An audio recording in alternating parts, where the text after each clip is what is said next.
জমিদার বাবু, আপনি আমার বাবাকে মারছেন কেন? তোর বাবা আমার জমিনে চাষ করবে না বলছে।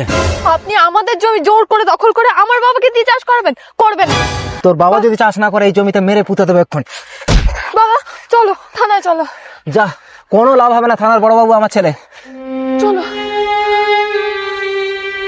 বাবা, কিরে Bhagat? You are under arrest বাবা। ভগত, তুই তোর বাবাকে অ্যারেস্ট করবি?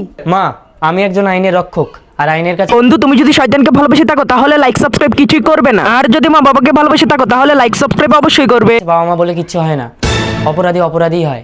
দুধ কলা দিয়ে আমি তো কাল সব পুষেছি, এত টাকা দিয়ে লেখাপড়া শিখিয়ে চাকরি পেয়ে আমাকে বলে অপরাধী।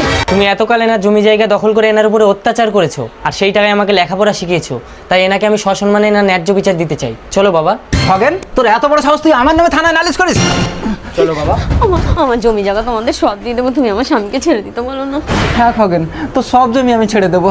শুধু জমি না, তুমি এই বাড়ির চাকর হয়ে আমার ঠাকুরদাকে খুন করে এই বাড়ি দখল করে রেখেছো, সেটাও দিতে হবে। ঠিক আছে, দিয়ে দেবো। এইবার চাকরই লাগছে। এই নিন কোদাল। কি গো, এবার আমরা কোথায় যাবো? চলো, গাছতলায় গিয়ে থাকবো। তাই চলো বাবা। দাঁড়াও, আমার সমস্ত সম্পত্তির মালিক আমার একমাত্র মেয়ে পৌলমী। এই পৌলমীর সঙ্গে আমি ভগতের বিয়ে দিয়ে সমস্ত সম্পত্তির মালিক আমি ভগতকে করতে চাই।